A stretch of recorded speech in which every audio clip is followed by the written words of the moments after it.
It is some disaster for any mind to hold any one thing for truth that is untrue, however insignificant it be, or however honestly it be held.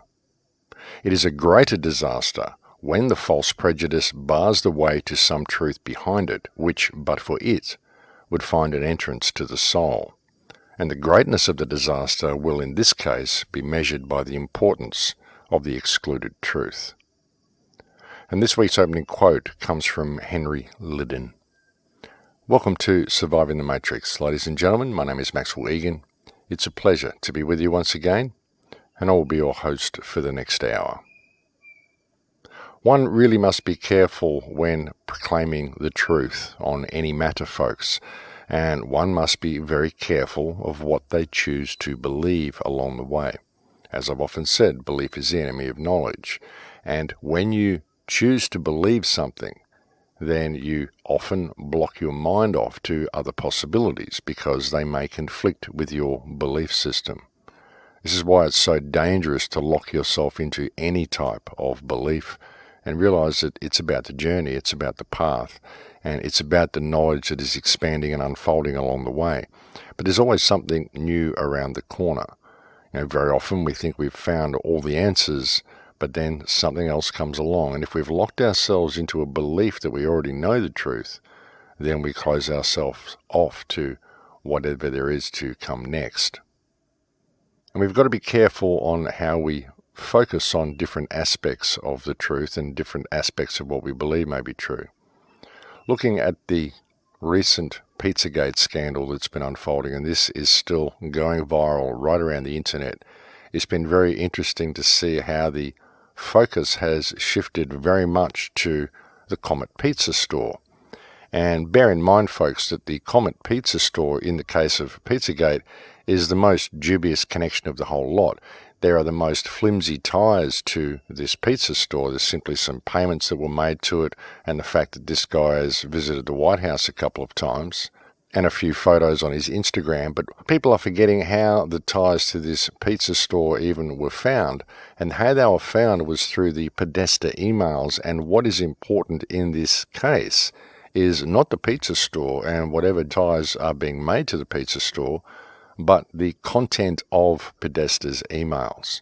That is what is in question. That's what's led to this entire PizzaGate scandal unfolding. And that's where the focus really needs to be, because the emails indicate a link to pedophilia and to possibly child trafficking and possibly even a link to the disappearance of Madeleine McCann.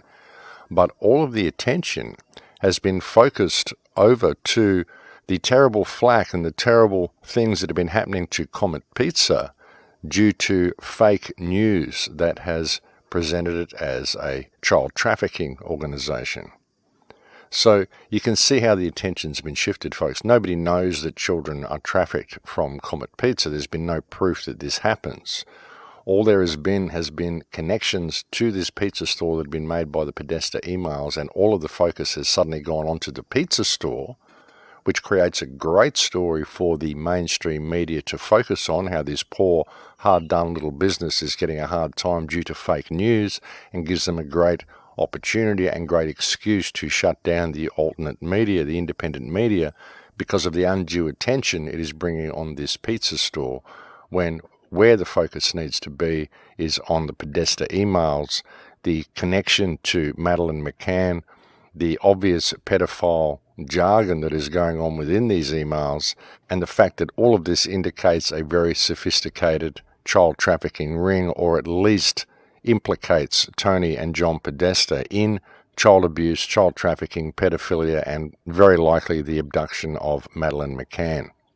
So you can see how the attention has been very, very well focused and very well shifted in this case onto the pizza store, and why it is so dangerous and detrimental for real research and real investigation to be focusing so much on the pizza store when really it's on the pedophilia and the Podesta emails that the attention should be focused.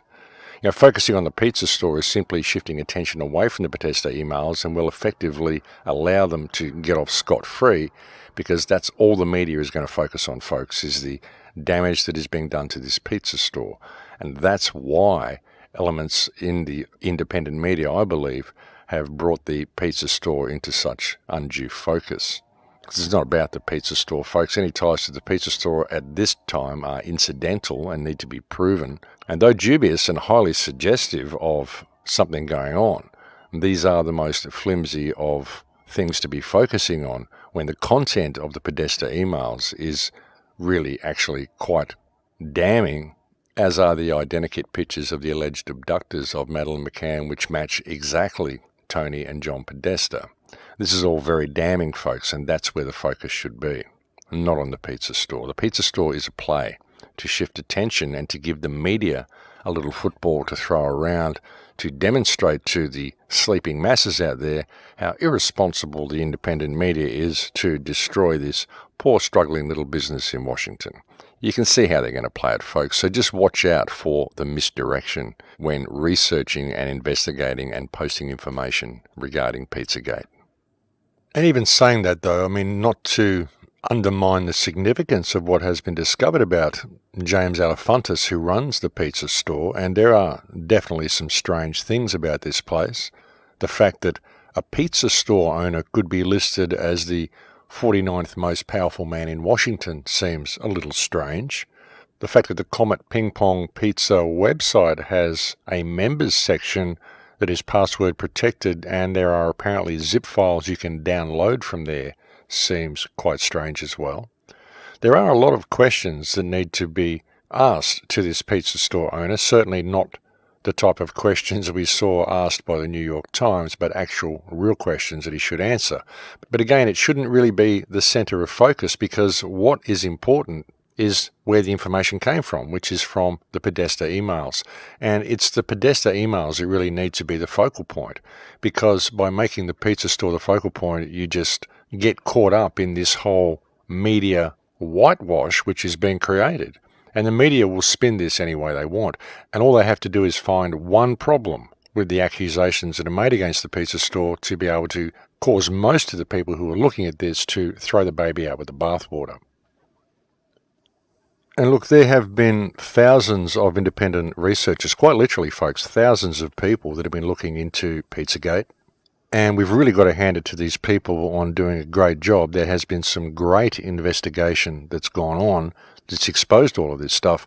But looking at it realistically, there's also been a certain degree of quite irresponsible reporting that's gone on within this sphere as well. For example, the so-called kill room, this steel or concrete room that we see depicted in pictures that one of the pizza people or something had on their Instagram, there's no real indication that this room is actually part of the Comet Pizza facility. This room could be anywhere. We don't know. People who've been saying that this is all part of some underground facility, this is quite irresponsible. We need to see who posted that photograph, and we need to find where that room is located, so the walls and floor of that room can be analysed if they're not already cleaned down with bleach now as we speak, simply because people have posted it so much. But you can't claim that this room is underneath the pizza store without proof that that's where it is. So things like that, folks. People have been a little irresponsible in the way they've been tying things together, when really it's the content of the Podesta emails and what these emails indicate, because there has been so much research gone into this child trafficking ring that exists within government at the highest circles. And we see what's recently unfolded in Europe.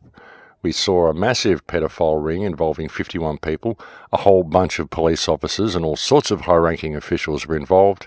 We've seen these types of things been reported through England. We've seen these types of things been reported through Australia and through the United States for many years. It's figuring out how they do it and who's involved. And that's what the Podesta emails have the potential to blow the lid off. But the undue attention that has been put on the pizza store has the potential to actually destroy all of the investigation, because the pizza store should not be the attention of focus. But there really has been a very concerted and very noticeable attempt to ensure that the pizza store is the centre of focus. And of course, many people are simply jumping down the rabbit hole. It's very easy for them to do that because the pizza store is something that they can get to. It's hands-on. They can actually ring it up. They can go and abuse it. They can stand at the front with a picket sign. They can do whatever they want. They can actually get there. It's not like the hidden mechanism of government or Podesta, who they can't get to. So it becomes a very easy target. But it's a program target, and you're doing exactly what the media wants you to do by attacking James Alefantis and protesting or attacking or belittling this pizza store. For example, there was a post that I saw on Facebook yesterday that said, "Comet Pizza, burn it to the ground." And all these people chiming in saying, yeah, burn it to the ground, let's go and get this place. This is exactly what the media wants you to be posting. I mean, this post was obviously made to focus on the pizza store when that should not be the center of attention. It's a play, folks, and it's so important to see how a Psyop has been injected into this, and it is the perfect thing to use. It's the perfect topic to inject a Psyop into, especially when, by running this the right way and playing it the right way, they can actually protect the pedophiles that the Podesta emails are exposing. And really been laughing in our faces, folks, as all the sleeping masses throw all the pedophile information out with all the misinformation they're receiving about the pizza shop. They'll really be laughing all the way to the child molestation factory if they're able to pull off this hoodwink, folks. So you've really got to watch for misdirection in these types of cases, folks. This is what the media wants. They will misdirect you to focus on the pizza store, and they will also be focusing on the fact that the release of the emails constitutes a breach of national security, and that the real problem here is that people dare to undermine US security by releasing classified information. It's not about that, folks, because the release of this information is the reporting of a crime. And when it is the government and members within the government that are carrying out these crimes and they're hiding this information under the guise and under the cloak of national security, then we need to really re-examine what national security really is and what the nation really is, because the nation is the people, and the people can never be secure if the government is corrupt. So there needs to be transparency in government. This isn't about protecting US national security, it's about exposing the corruption that exists within the corridors of power. And it's not just within the United States, folks, as we've discussed so extensively. It's all over the world, this corruption. This people farming is going on in every country on earth. You know, really, when you look at it, folks, each country is kind of like a livestock pen in which people are controlled and sometimes harvested. And people are beginning to wake up to this fact now. But this PizzaGate scandal has the potential to do a lot of damage to the system, but it's how it's going to be played and how it is being played that people have to watch. This is why all of the focus has been placed onto the pizza shop, when it's really not about that. You know, all the world is a stage, folks, and all of these things are very carefully managed. Any type of government corruption that we see exposed is always very carefully managed, and attention is always shifted away from the root core of the problem to some little side issue which is blown up out of proportion and made to seem like what the issue is really all about. Like I've said, how they will shift attention from the content of the emails to the fact that the release of them constitutes a breach of national security. How they will shift attention away from the fact that the Podesta brothers can be implicated in the disappearance of Madeleine McCann to the pizza shop and make that the focal point. So this is the way they do it, folks. It's always very cleverly played, and the people need to watch how they are being led and make sure they still continue to focus on the correct issue and on the root core of the problem, which isn't the pizza shop or national security, it's the content of the emails. These emails really do have the potential to blow the lid off this entire global pedophile network. And it's a really shocking thing for people to admit that this actually exists, a global pedophile network that is basically farming this species. But this is what's going on, and it's been going on for a really long time. You know, when you really sit back and think about it, it's very confronting information to think that the world and all of the highest levels of what controls this world, looking at the highest levels of politics, the highest levels of law enforcement, the highest levels of religious institutions, the highest levels of monarchy, you find that all of these people are involved in pedophilia. There's been hints of this for many, many years. These are always presented as scandals. Of course, if you or I were to carry out any of these activities, it will be reported as a crime, but because it's the ruling class that are carrying it out, then it's always presented as a scandal. See, they trick you again with word magic, folks. The recent scandal we saw with Prince Andrew a few years ago, where he was involved in underage prostitution and sex trafficking. The scandal of Jimmy Savile and his involvement with the royal family. The scandal of Jerry Epstein and the fact that the Clintons and everyone's visited his pedophile island so many times. The fact that Jerry Epstein's island had cameras in all of the rooms, and this is how they used to get dirt on all the politicians to blackmail them, by getting them on video having sex with minors or whatever.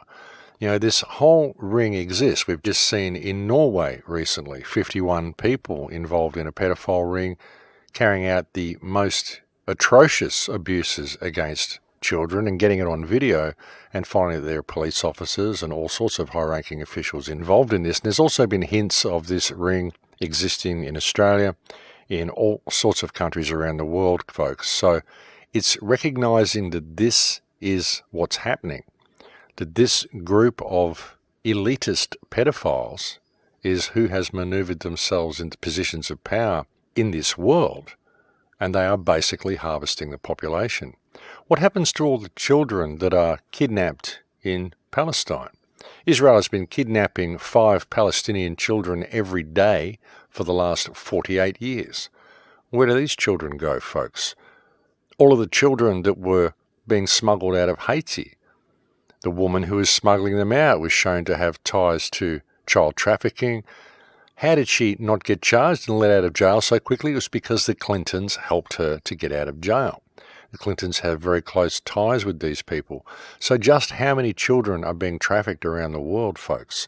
And what is really going on behind the scenes? You know, it's a lot worse and a lot more ingrained than people would care to believe. And the reason that it continues and the reason that it exists and is allowed to magnify the way it does is because people simply won't look at it.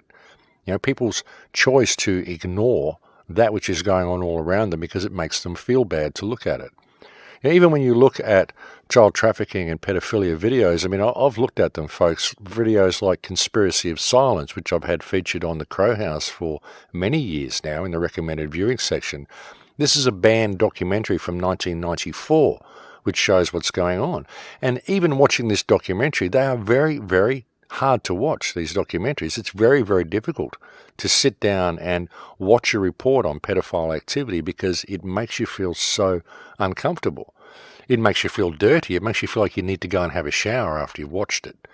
It's just damaging to the soul to even look at what these people do, but it must be faced. It must be faced because until it is faced, it's not going to be healed. There's not going to be any way to stop these people from harvesting the human race until we realize what's going on and we are prepared to admit and acknowledge what's going on and stand up against it in the way that we can, in what ways we can. But the most difficult thing with this topic is getting the information into the minds of the public. You know, spreading it is hard enough. Just to get them to look at it and get them to listen and acknowledge that it's happening is hard enough. But getting them to actually look at the reports and look at the information is almost impossible because of the dirtiness that it invokes within your mind and the dirtiness of the soul that you feel after even looking at the acts and even acknowledging what these people get up to even speak of it makes you feel uncomfortable, makes you feel dirty is the only way I can explain it. It makes you feel unclean. But this is what's running the world, folks. This is what these people get up to.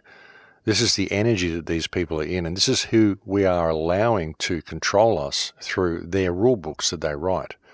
And all these rule books are for, you know, the law that's in place at the moment, folks, most of the laws that are in place, I mean, sure, there's some there that are designed to protect you against theft or whatever, but most of the laws that are in place are put there to control you and to prevent you from ever having access to what sits behind the veil. You know, you never have access to what the politicians do, where they go, the things they get up to, all of these secret societies. There's all sorts of secrecy that's put in place via the legal system, and that's its main purpose. We think it's there to protect us. It's not there to protect us. It's there to control us and constrain us and offer us some modicum of remedy from certain transgressions which may come against us from other members of the pen. But ultimately, it's there to protect those who sit above the whole thing and those who write the books and those who write the rules down. That's what the legal system's for. Not to protect you, but to control you and to protect the politicians and those who control the politicians. As I said on the show last week, Black's Law is not really a book of law, it's really a grimoire, it's a book of spells. It's how they control you and how they get you with mind control through word magic by your belief that you must do what is written down in these spells. But it's all fiction, folks, it's all mind control, and it's all word magic. Word magic is really how they do it all, folks. Word magic is how the media baffles you with misdirection, causes you to look in the other direction from where you really should be looking, and causes you to think thoughts that aren't really your own. It's all done through word magic and through mind control, neuro-linguistic programming, and all of the methods that they learn in Yale and the Tavistock Institute and all these places that really run things, folks. But ultimately, it's all word magic. It's just recognizing that fact and learning how to find your way through it and learning what the words that you're speaking really mean. That really does make a big difference, folks. That's a problem with English, is that most people just apply surface meanings to English, everyday meanings to English. They don't realize what the language really means and what they're actually saying. Many people speak common words in English and really don't know what the words mean. But a really interesting thing you can do is go to sites like etymology.com and look up the etymology of the words you're using and find out what they really mean. It's a very educational thing to do, and trust me, the realization of what many of these words actually mean and the true understanding of what you're actually saying in everyday conversations is very surprising for most people and can be very revealing in helping you understand exactly how you are controlled by words. And I'm probably getting off topic a little bit with this, but just go and look up words such as individual. A lot of people think this means to be someone who is unique, but really it comes from the word indivisible, which means you are simply one peg in the massive porridge of human population, and you are indivisible to anybody else. Therefore, you are not unique at all. You are indivisible from the masses. That's what the word individual means. If you look up the word nice, that's a good one. They're always telling us to be nice. If you look up the origins of the word nice, it comes from the Latin necere, which means to be ignorant. Later in Middle French, it was stupid and uninformed. So basically, to be nice is to be ignorant, stupid, and uninformed, and just be quiet and don't rock the boat and just be nice. Well, folks, I don't think we should be nice, and I think we really should begin to really comprehend the language that we are speaking. But as I said, I'm probably getting a little off topic with that, but etymology is a very interesting subject and something that I do recommend people investigate. But folks, this whole PizzaGate thing is very, very carefully being orchestrated. The way attention is being shifted onto the pizza store, as I said earlier, there are many people who are attacking the pizza store, and the pizza store should not be the focus of attention. Attacking the pizza store will achieve two very predictable outcomes. One, it will achieve the censoring of the independent media, and we'll see the introduction of massive internet restrictions and mean the end of the internet as we know it. And two, it will result in all of the sleeping masses out there being convinced that there was really nothing to any of this pedophile investigation, and they will all throw the real and factual pedophile information out with the bathwater when they throw out the attacks against a small business. That's how it will be played. It will allow the pedophiles to get off scot-free and to be laughing while they do it, because they just pulled off a hoodwink right in front of everybody's faces. They exposed themselves to the world and then convinced everybody not to believe it, simply due to the attacks upon a small business. You know, at this point, all they really have to do is go and assassinate an Elefantis and members of his family or a couple of his friends, or even just him by himself. Just go and blow his head off in his apartment, claim that it was suicide, and then the mainstream media will have a field day of how a small business owner was driven to suicide due to fake news, and then you can say goodbye to the internet as we know it. And not only that, but it will allow the pedophiles who are running this world to expand their harvest and make it even more obvious, and people won't do anything about it because no one will believe it. Because I'll just look at it and I'll go, oh, that's that PizzaGate thing again. We already proved that this isn't happening. And how preposterous that you could think these upstanding politicians, these people we employ to keep us safe, these people who are fighting these wars in our name and keeping us all safe from terrorism, how preposterous that you could think these people would have a bad or dangerous bone in their body. How preposterous for you to think that they could be hurting us in any way. That's all will happen, folks, if people do not shift focus back to where it should be, which is the content of the Podesta emails, the pedophile ring that these emails expose, and all of the information we've gathered all around the world for so many years proving this pedophile ring exists. We can actually link it now with these emails.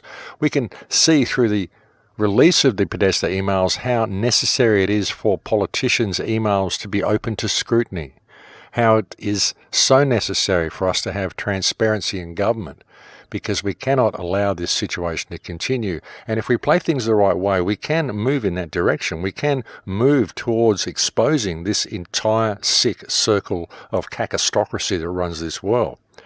But if we continue to focus on the pizza store, it's all going to go away, folks. The pizza store's a play, and it's been put there as a play. And unfortunately, people are buying right into it.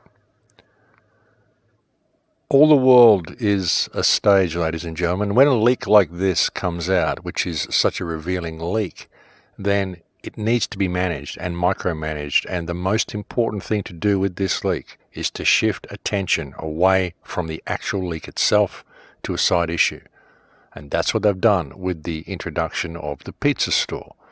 Sure, there's connections to this pizza store, but the fervour that's been whipped up around it and making that the centre of focus is exactly what the mainstream media wants people to do, because that gives them the tool that they need to implement their counter-narrative and introduce their anti-script to what is really going on.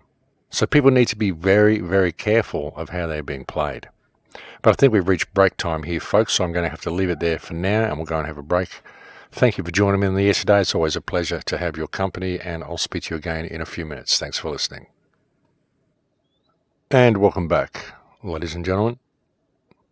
Yes, so PizzaGate is an interesting phenomenon, but it's important that people see how it's controlled and how it's being played, because PizzaGate has the potential to either expose the system once and for all and free humanity, or the potential to completely lock humanity down and prevent all the sleeping masses from ever lifting back the veil and looking at the workings of the machine again.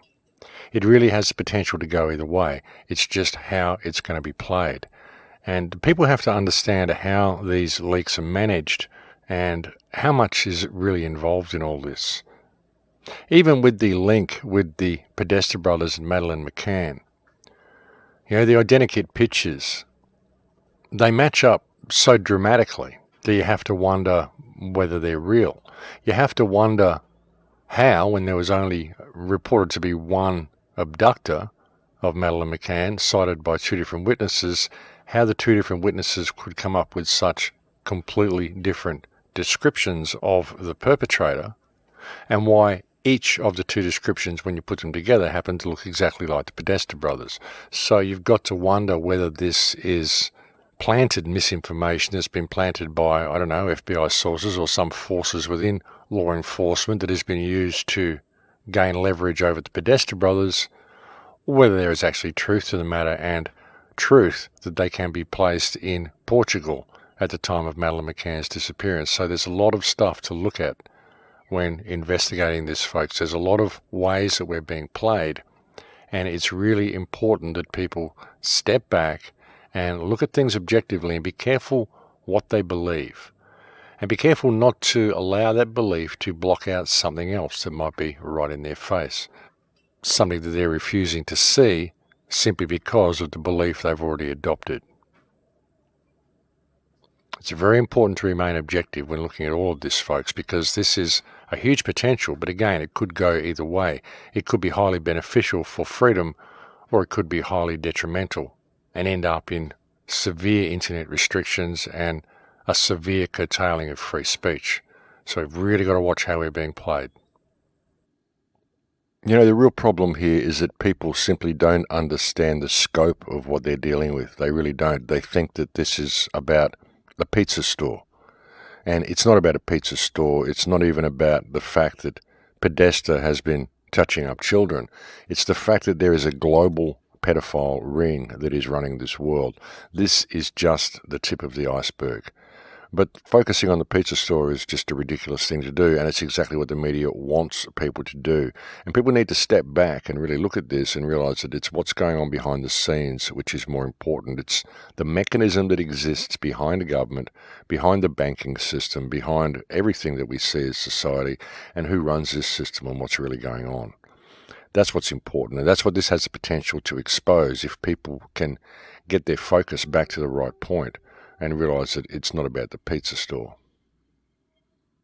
You know, people are so played. They really are. In all of the information that's brought them, people are led down rabbit holes and led down the garden path and always kept distracted and not ever really looking at the root core of the problem. And the media is very, very clever at doing this. There's also elements within the independent media that are also very clever at doing this. You know, a lot of the independent media is controlled, folks. And even looking at some of the PizzaGate information, you know, what we've seen recently with the disappearance of Julian Assange, I mean, it seems pretty obvious that Assange has been nabbed. They've got him, they've taken him somewhere. You've got to look at the timing of the release of this PizzaGate information as well. Is the PizzaGate information actually being released by legitimate WikiLeaks sources?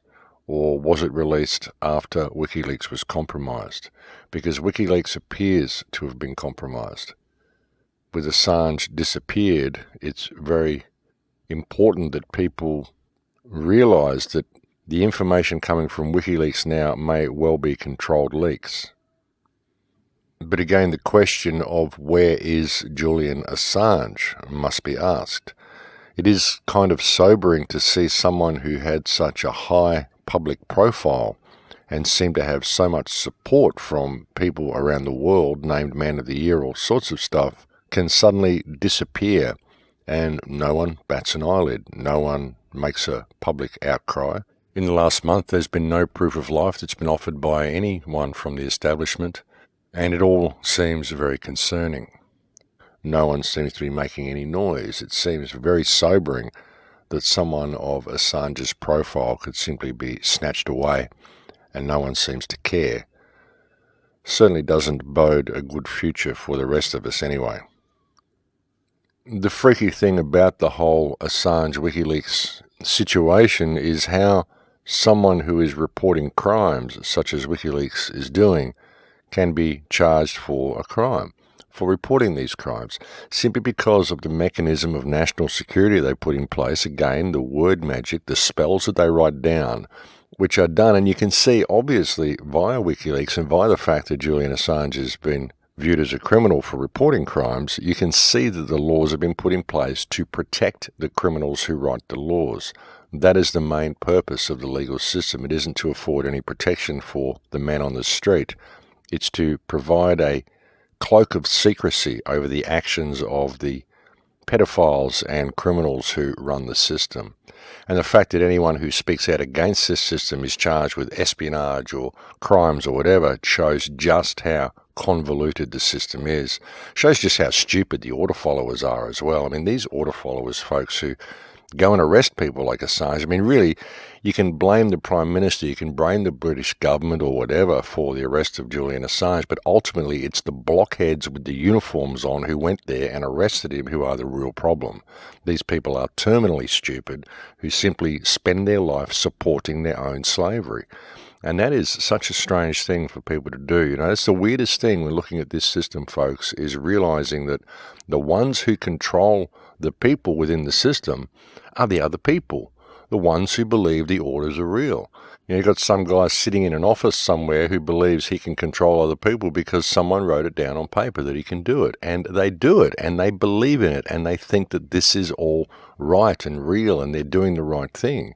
And they get all hoity-toity about it. If someone tries to step outside their rules and they've got a chance to squash someone else's life, they actually enjoy doing it because it makes them feel better about themselves. And this is what happens when you take everybody's rights away and you squash human consciousness into a box. Then you start giving little bits of authority to certain people within there, and they will start harvesting as much energy as they can from other people because that alleviates the pain that they're feeling, and that gives them access to other people's energy. They get to step on people and make themselves feel a little bit better about it. Unfortunately, this is the way human nature goes when you put people in a state of scarcity and competition, which is exactly what this monetary and social system is designed to do. If we live in a state of cooperation, none of this would be happening. But it's because we're forced to live in a state of scarcity and competition that we constantly are at each other's throats and trying to climb to the top of the pile. And that's really all a lot of people do with their lives, folks, is they try to climb to the top of the pile or get at least some large pile that they can sit on top of and proclaim themselves king of their pile. But when they get to near the end of their lives, they start looking back and thinking, what was it all for? Now I've got all this stuff that I don't need. What does it mean? I spent my life in the accumulation of stuff, which I can't take with me. So what was it all for? What was the point of it? Gaining social standing or social status, or presenting myself as being more worthwhile than other people because I have more stuff than them. But what about me? What about who I am? What about my artistic contribution to this creation? What about the legacy I leave behind? What breadcrumbs did I leave for myself? How did I improve reality by my presence in it? How did I really live my life and express myself? What knowledge did I gain? What friends did I make? Who did I help along the way? That's really what it's about, folks. It's not about accumulating stuff, but we're caught in this washing machine when we're young. We go through the education system, we come out of school, we believe we have to get an education, we have to do this, we have to do that. We've got to get all these certificates, we've got to get letters after our name, and oh my God, anything we do in school, any bad thing is going to be a black mark against our name, which is going to prevent us from ever achieving anything in the workforce. And we believe we have to be part of the workforce. We can't ever just express ourselves and live our lives because we, of course, have to pay to be alive. So we've got to do all this stuff that the system tells us we should do. Then we get to the end of it and we think, what was it all for? It was just a big control system. It was just running between the lines that other people wrote down and thinking that this is what our life had to be. Thinking that if we collect more stuff, then we're going to be somehow in a better position than other people. But it doesn't work that way. That's not what life is about at all. And you get to a time where you realize that it's all been put there to keep us distracted. It's like watching movies, we're watching the movie of our life. We're living the movie of our life, but we're living it according to someone else's parameters. It's like a game. We think we have to make our way through the maze and come out of the maze with a big pile of goodies at the end of it. But it's not like that. It's all a distraction. It's all a distraction from ourselves, and it's a distraction from ever really looking around to notice just how we are controlled. It's a complicated system, sure. When you look at it legally, you look at it socially, it's a complicated system, but ultimately when you get down to the nitty-gritty of the whole thing, how we are controlled more than anything is through our own lack of belief in our own personal power, our willingness to follow orders, our willingness to follow the dictates of other people. We're kept occupied, we're kept distracted. Look at how a farm is run, folks. Look at how, if you've got a mouse in a cage, you give it little wheels to run on, you give it little toys to play with in order to keep it happy so it's comfortable in its captivity. And that's kind of what they've done with us. They've given us little things to play with, little toys and trinkets that we can buy, which will keep us occupied, keep us happy. And they've given us somewhere to live, a roof over our head, but they've made sure that we have to work very, very hard to maintain that little piece of shelter for ourselves so that we can actually survive in the world. We have to work very, very hard to do that. No other species on this earth has to work so hard just to ensure that it has a place to be. Most creatures just live where they're born. Most tribes just live where they're born. If you look back at the Vedic culture that used to exist many, many years ago, well, that we're told existed, this was a system where everybody was provided for in as much as they were given the means to provide for themselves. You know, if you were given a block of land and you were able to set that land up as a food forest in your school years, then you'd be free to live your life any way you wanted. And there'd be no reason for you to go and invade anybody else's country or steal anybody else's land because you had all the stuff you need there. You know, we would have a cooperative society, but everything about this society is designed to make sure we cannot cooperate with each other. It's not profitable for us to cooperate with each other. So we're constantly distracted and we're never really given the time to look around and see what's really going on. But what's really going on, folks, is that this is a farm. It's a people farm. You're being harvested in many, many ways. You're being energetically harvested. Your whole life is being harvested. How many people live their life doing exactly what they want to do? They may believe they're doing what they want to do, but really they're not. They're doing what they've been trained to do. They've found a way through the system where they're able to accumulate wealth so then they can go out to the designated fun areas and enjoy the world. But everywhere you go now, it's the same as everywhere else. Now look, I've probably gone right off topic with all of this, but the thing is, folks, is that it's a people farm. That's really what's going on here. And the harvesting that is going on behind the scenes is really what's most important. But it's people's failure to look there, people's refusal to look there, people's refusal to face the shadow that allows this harvest to continue. And it's the distracted state that they're kept in. And the way they always just choose the designated fun areas. No one wants to step outside of the safe zone. And the reason they choose the designated fun areas is because they need paper. They need to pay to go everywhere they want to go. They need paper to do anything they want to do. And so they go to places where they will be able to spend their money in enjoyable ways. They don't ever really look at this whole thing from a human perspective and look behind the scenes to see what's really going on. You know, this constant state of distraction has been a real problem. But with this whole PizzaGate issue, now that we're seeing the workings that are being exposed behind it, people may see the need to change things. But again, you've got to be very careful how this is being played, folks, because if they manage to pull off this hoodwink and get people to simply focus on the pizza store, and again, this is done through people's disconnected state. People, you know, you get people in society and you take all their rights away from them, and they will lash out at anything they can get their hands on if they think they've got something to point the finger at. And the pizza store is a perfect thing. It's right there, hands on the ground, something they can get to. It's such a good play for the powers that be to do this. You know, if they can distract attention to the pizza store, then they can lock this whole thing down, folks. They can lock down dissent. They can close the minds of the public to the concept that there may even be this pedophile ring, which we know exists behind the scenes. You know, the human harvest that happens on this planet is massive, folks. It really is. People have no idea how many people are just missing, how many children just go missing. There's been reports of hundreds of people missing in Virginia, hundreds of children missing in Virginia. This is just the tip of the iceberg, folks. Most of the children that get used in these rituals come from overseas. Most of them are trafficked. Most of them are from the deprived populations. You'll get them from the most underprivileged populations in all of your countries, in most countries, and even the most underprivileged countries. This is why they go and marginalize so many countries, because when you marginalize a country and reduce the people in that country to absolute poverty, sometimes they're willing to sell their children. They'll sell their children because sometimes they think they're even going to a better life. They don't realize what's actually being done with these children. But sometimes it's just easy to steal kids from these sort of societies as well, folks. So you've got to look at how it's all played.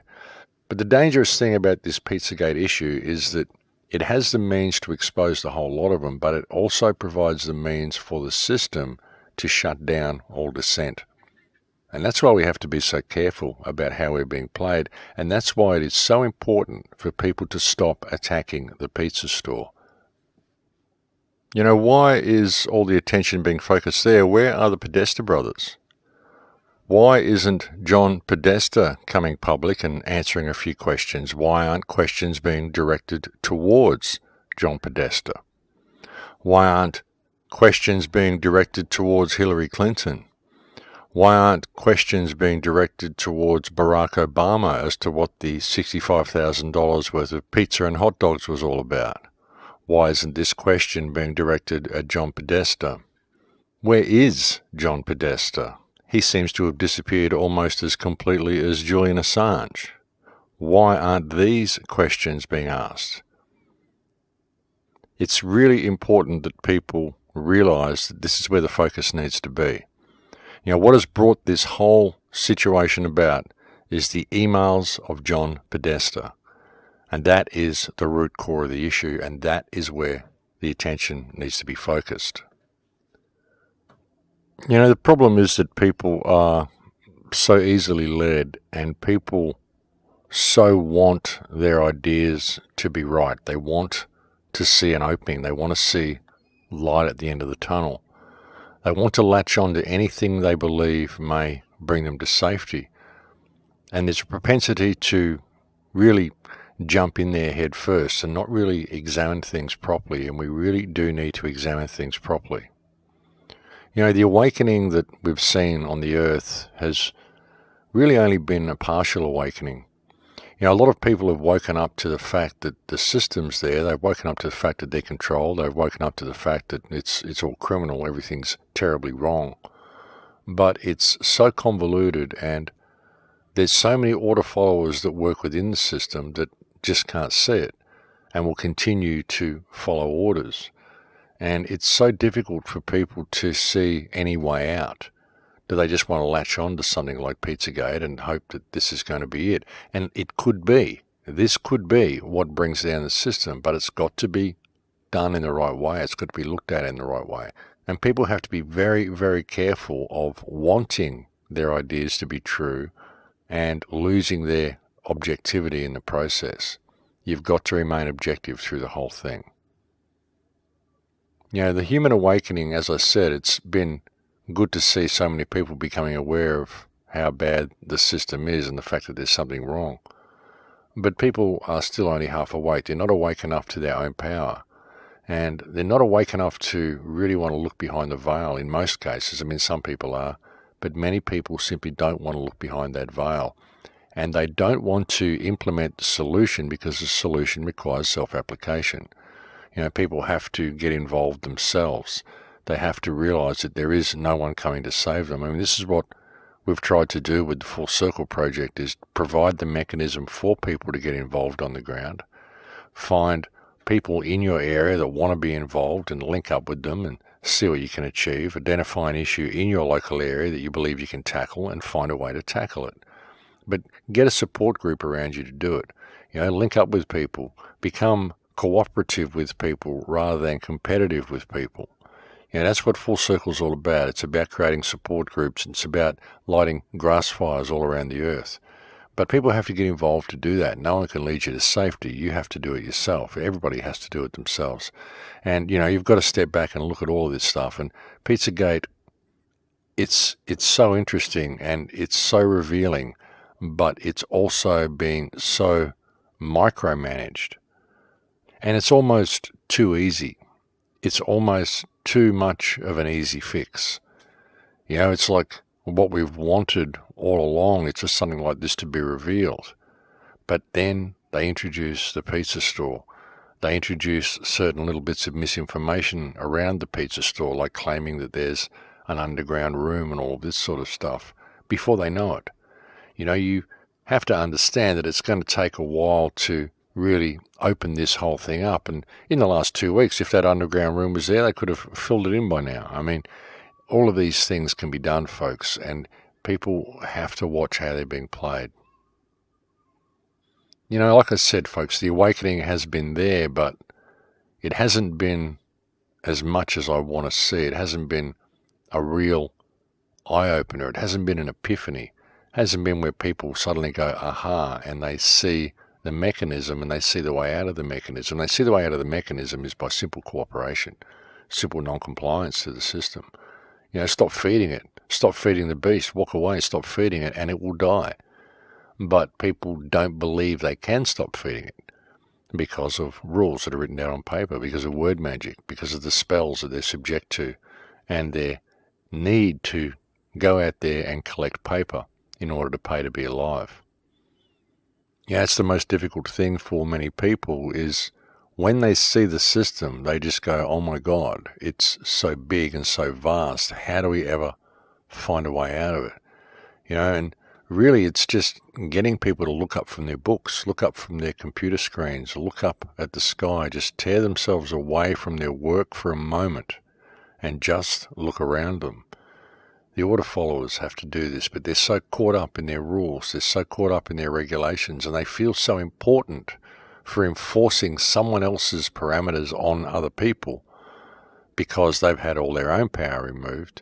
It's a difficult thing. It's a really, really difficult obstacle to overcome. People's belief that they must follow orders, people's belief that they must obey the dictates of others, even if those dictates cause them to step outside of their moral compass. This is such a big hurdle to overcome. I truly believe that the best way you can overcome it is to lead by example in all that you do.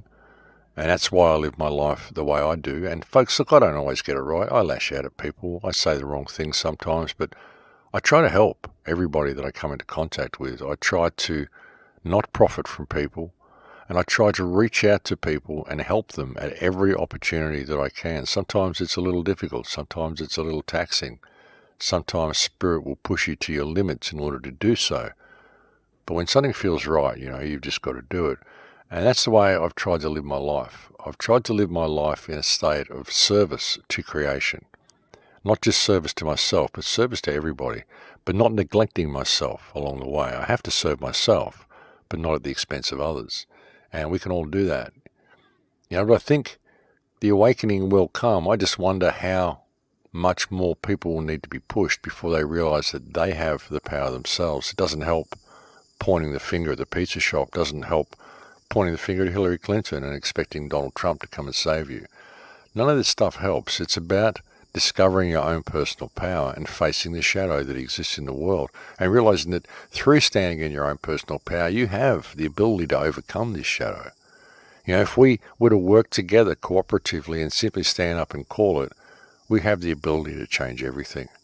We really do. That's the frustrating part for me, is seeing just how easy it would be for us to change the world and seeing just how nervous or scared people are of actually stepping into that and actually doing it. People are very, very apprehensive of stepping into their power. They're very, very nervous of putting their head up and calling things out for the way they see them. They're really nervous of being anything that may be considered to be politically incorrect. But as I've often said, folks, political correctness is a form of tyranny. Political correctness is mind control. Political correctness teaches you to constrain your own thoughts and to not say what you really believe and what you really feel. Political correctness should be thrown in the dustbin with all of the other stuff this government creates. Political correctness is simply people believing that they can control what comes out of other people's mouths because they believe it may be offensive to someone. Well, what about this entire system, folks? What about the fact that we're kept in a state of debt slavery and we're fighting wars and we're killing millions of people? To me, I find that offensive, and I find it even more offensive that people are willing to allow themselves to be constrained by other people's dictates in order to allow these types of offences to continue. I think it's about time we did something about it. But folks, I think we've reached the end of the show here today, so I'm going to have to leave it there for now. It's a pleasure to come and speak to you every week. Thank you to anybody who supports the website. Thank you to anybody who contributes to the Patreon account. I really do need your support, folks, especially after the last couple of months and everything that I've just been through. I really do need some money to be put back into the kitty. So anybody who can make a contribution at the moment, it would be most appreciated. That is it for me, folks. I have to say goodbye for now. I'll look forward to coming and speaking to you again next week. Please take very good care until then. In Lakesh, my friends, in Lakesh.